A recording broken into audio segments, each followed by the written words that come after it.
En esta parte del mundo, recordemos que es austriaco, falleció en una isla por acá de Centroamérica, y lo escuchamos con uno de sus grandes éxitos llamado The Commissar, el señor comisario, y escuchamos a la agrupación Nena con la versión. El inicio de la radio la podemos situar mucho antes de Guglielmo Marconi, el dueño de la patente. Marconi utilizó 17 de las patentes creadas por Nikola Tesla, quien estaba inspirado en la telegrafía. Fue en diciembre de 1906 cuando el inventor canadiense Reginald Fessenden realizó la primera transmisión de sonido. Los radiotelegrafistas de los barcos que navegaban frente a las costas de Nueva Inglaterra ya no captaron impulsos largos y cortos en clave Morse, sino una voz emocionada leyendo el relato del nacimiento de Jesús y acompañado por un disco de Händel.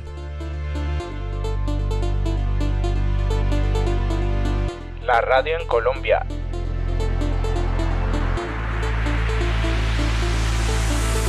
La radio llega a Colombia en el año 1929.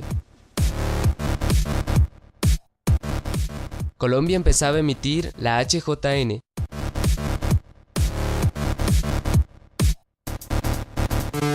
Exactamente el 5 de septiembre, la emisora transmitió 2 horas de programación que, según el periodista Eduardo Arias, llegarían a algunas cuantas decenas de personas, dado que en Colombia, se calcula, existían entonces unos 200 o 250 receptores. El 8 de diciembre de este mismo año nació también la HKD, llamada después La Voz de Barranquilla, y considerada la primera radio privada del país.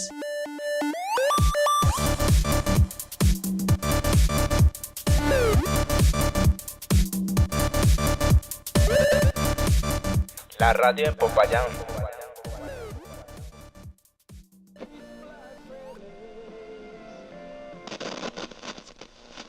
Todo es bienvenido porque esto es horizontal, lo hacemos en...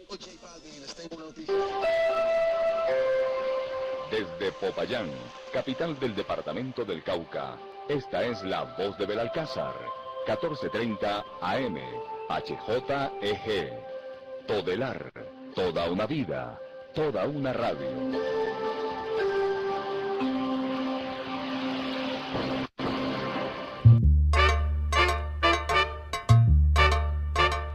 Antes de la primera radiodifusora de Popayán, se podía escuchar en improvisados receptores la BBC de Londres y la HJN de Santa Fe de Bogotá.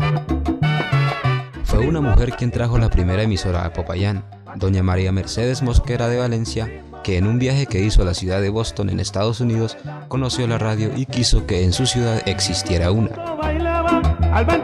En Popayán, la primera emisora que se creó fue La Voz de Belalcázar.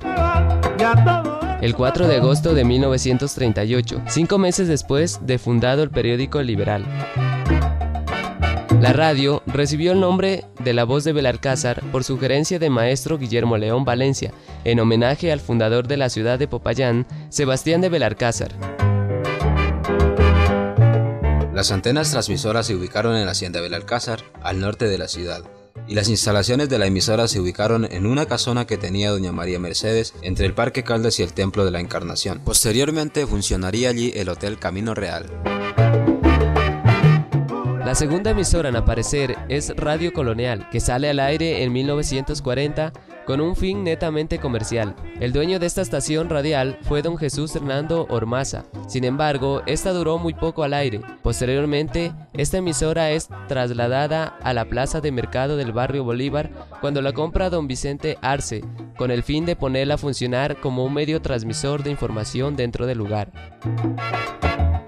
La tercera emisora es La Voz del Cauca. La ubicación de esta era donde funcionaría posteriormente el Banco del Estado. Su dueño y director, don Luis Burkhardt, la inauguró en octubre de 1951.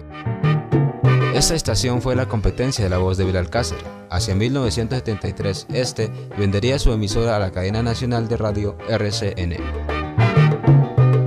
La cadena Caracol, asociada con Jaime Obando Velasco, inaugura otra emisora en Popayán. Se llamaba Radio Popayán y salió al aire el 20 de julio de 1963. En 1981, la emisora pasó a llamarse Caracol Popayán. En 1982, Popayán es escogida como sede de la 20ª Asamblea de la Liga Colombiana de Radioaficionados. La seccional Cauca contaba en ese tiempo con 35 socios y 3 repetidoras ubicadas en los cerros de Munchique y las 3 Tulpas y un local en Samanga. Así dicen los chinos y en la pura verdad. Esas 3 emisoras que venían compitiendo entre sí quedaron destruidas por el terremoto del 31 de marzo de 1983. En el momento del terremoto, la última emisora que se escucha es La Voz del Cauca de RCN, que estaba transmitiendo para todo el país y a través de la cual el periodista Aliria Mora Beltrán alcanza a decir: está temblando. Después de esta tragedia, las 3 emisoras de Popayán entraron en una profunda crisis económica debido a que empezarían casi desde cero para ser reconstruidas, y por la falta de pauta publicitaria con la que se venían sosteniendo. Al siguiente año del terremoto aparece una nueva emisora, Ondas de Puracé S.A. Sus dueños eran Antonio Rodríguez y el político Aurelio Iragorri Ormaza. Esta emisora fue reconocida por la afinidad política que tenía con sus propietarios. 2 años más tarde, algunos miembros del Partido Conservador, queriendo tener una emisora, crean Ecos del Paletará. La ubicación de esta fue en las oficinas que tenían de la Fundación Colombia, sobre la carrera octava, entre calle Cuarta y Quinta. Posteriormente, esta emisora sería Radio Orlog, por iniciativa de Eliezer León. Así duraría un año. Seguidamente, funcionaría como Radio Super, en 1989. También bajo la iniciativa de Eliezer León, será finalmente Radio 1040, de propiedad de la cadena Harmony Records. Ese mismo día, Radio Super empieza a funcionar en la emisora que antes era Ecos del Paletará, y que por negociaciones logradas por Eliezer León pasa a ser propiedad de la cadena Super.